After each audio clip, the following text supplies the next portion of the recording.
So what I'm going to do now, I'm going to show you the roundabout. Now this has happened over the years, many years, a couple of times with my pupils, and what it is, there's a roundabout up ahead here, right, and I'm just going to do a right third exit.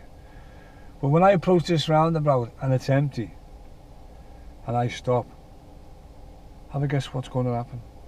I'll tell you what's going to happen. You're going back on your test again, and you're probably thinking, well, what's the reason for that? Well, the reason is that the examiner's thinking, well, if the roundabout's clear and you stopped, what about the car behind you? That's where that old saying comes in, cash for crash. There's a crash for cash, whatever it is, and it's mainly done on roundabouts. So remember, this will be observation fail if you stop on this roundabout, okay? So I'm going to make sure that there's no one on there, just to show you. So I'm going to do my checks again, all round my shoulder, mirror, don't think I use this. Remember, all these are all blind spots, seats. I'm looking that way, I'm looking that way. And my last place I'm going to look is this way, and there is no one here. I do not need to give a signal, but always give a signal when you go from one road to the next, like this roundabout coming up now. So I'm hoping it's empty just to show you what would happen if you braked. So I'm checking this mirror and this mirror. Remember, this and this one for right, that one and that one for left. Always check this one first. Now look, there is no one here. Now if I was on my driving test and I did this, watch, I stopped, I'd fail my test. The roundabout is designed to keep the traffic flowing.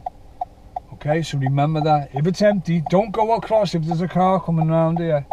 Alright, now most of the time you'll give way to traffic on the right on roundabouts, but on another screen there's the Muirheads Avenue one where you give way to the right, then the left. The Speak one, there's one there. Come back. In the Speak one, there is one there, and it's by Liverpool Hope University, the triangle roundabout.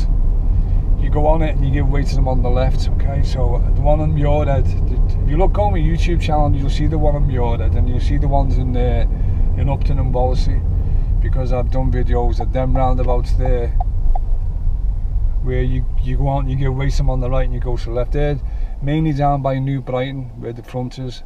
They are test routes. They're Wallasey and Upton test routes. So remember, most roundabouts you will give way from the right, but there are certain roundabouts where you will give them to the right, but when you get to the middle you got to give way to the left. And don't forget that, because it's so easy to fall for it, because you think, oh yeah, that's great, you go around the roundabout and your car will stop and you go, what's happened there? And the examiner's put his foot on the brake because you didn't realise there was a give way line there in the middle of the roundabout. Anyway, that's it for now, and I'd like to think you learned something a little bit there about like observation. I mean, if you think about it, everywhere you go on your driving test, remember these words. They've told me, and not just me, other instructors, they want us to present a candidate, this is the pupil, who is calm, concentrated, yeah, and confident. Not cocky, confident. Because what they're telling us, the feedback they're telling us, that people are coming on the test and they're literally shaking. So remember that. Calm, concentrated, confident mindset, and you perform well. Try not to think of the test as a pass and a fail. Think of it as your performance. Did I perform well? If you do, you pass. Didn't perform well, you could still pass. Obviously, if you perform not so well, you won't pass. Anyway, I shall see you in the next video, and that's bye from me. Bye bye.